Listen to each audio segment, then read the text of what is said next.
Bueno, vamos a preguntarle a Unai Sordo, que es secretario general de Comisiones Obreras, sobre esta pretensión del Gobierno de subir el salario mínimo. En el caso de los sindicatos no están en contra de la subida, no, lo que están en contra es de la cantidad con la que quiere subirlo el Gobierno. Señor Sordo, buenas noches. Hola, ¿qué hay? Buenas noches. El Gobierno se plantea una subida de entre 12 y 19 euros, hablamos de unos 15 aproximadamente de media. ¿Ustedes están en contra? ¿Consideran insuficiente esa subida? Bueno, lo primero, a nosotros nos parece relevante que el salario mínimo se suba en el año 2021, lo que ocurre que había que haberlo subido en enero, en nuestra opinión. Quedan solo 4 meses del año, septiembre, octubre, noviembre y diciembre, y tenemos los precios que están subiendo en torno al 3%. Y por tanto lo que estamos planteando es que en el objetivo de situar al final de la legislatura el salario mínimo interprofesional en el 60% de la media salarial, que es el compromiso que el Gobierno tiene con los sindicatos y es el compromiso del acuerdo de Gobierno, este año hay que garantizar el poder adquisitivo de ese salario mínimo y en el año 2022, en enero del año 2022, llegar ya a superar los 1.000 euros de salario mínimo interprofesional. Esa es nuestra propuesta y el lunes la tendremos que resolver en la negociación con el Gobierno y con COE. Los empresarios, ya sabe usted que están en contra de la subida, no porque no suba en estos momentos, sino consideran que es inoportuno hacerlo, dado que estamos en medio de una recuperación económica y la necesidad de crear empleo. Consideran que debería esperarse para más adelante. Sí, lo que pasa es que yo creo que en este momento la subida del salario mínimo interprofesional en España no destruye empleo, más bien al contrario la crea.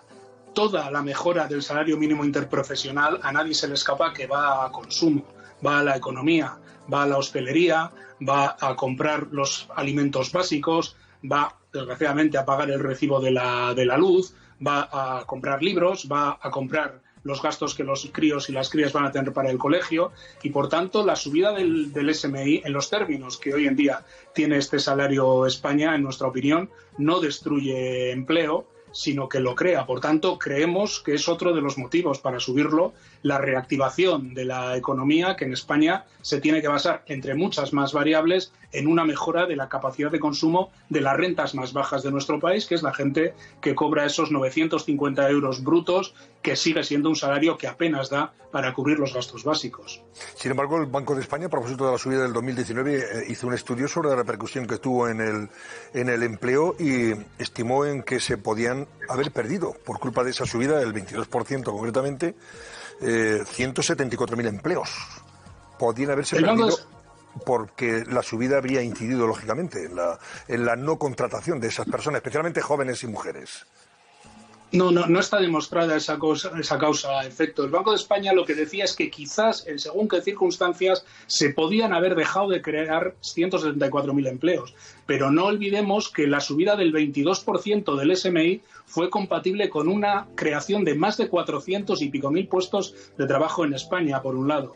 Y por otro lado, no nos engañemos demasiado. Las empresas contratan a gente cuando a través del trabajo de esa gente a la que contratan van a sacar un beneficio mayor, lógicamente. Ahí es cuando contratan las empresas. Y subir 25 euros, por decir algo, el salario mínimo interprofesional no desincentiva más que marginalmente la contratación.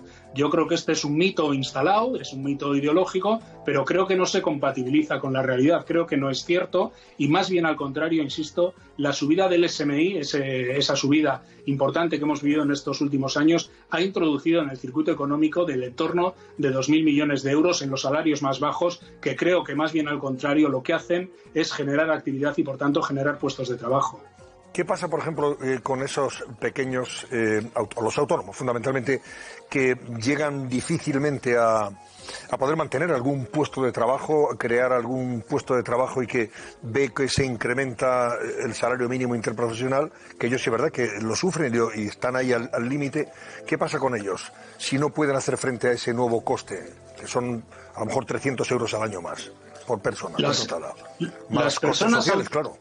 Sí, las personas autónomas que tienen un negocio de hostelería, por decir algo, u otros negocios, no pagan necesariamente el salario mínimo interprofesional.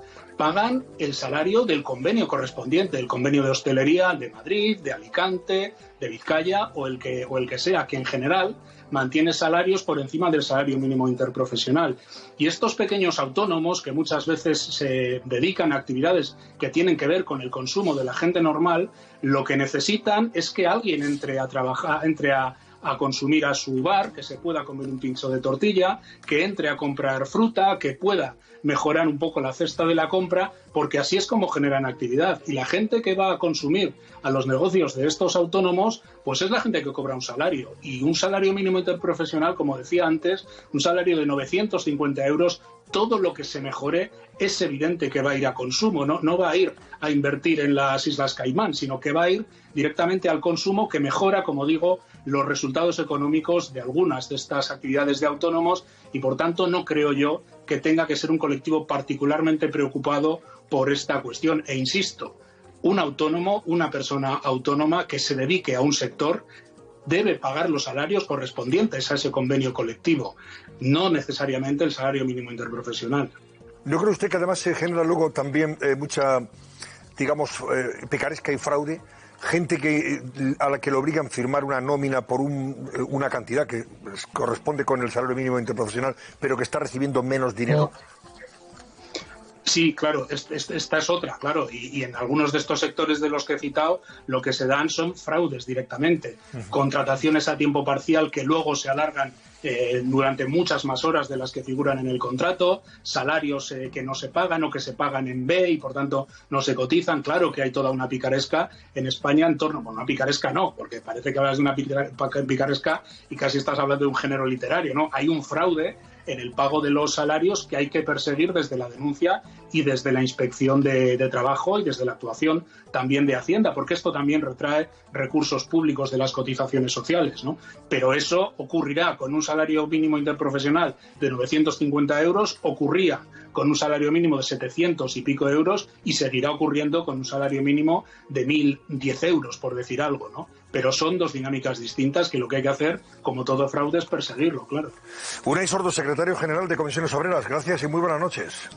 Buenas noches a vosotros y a vosotras. Hasta luego.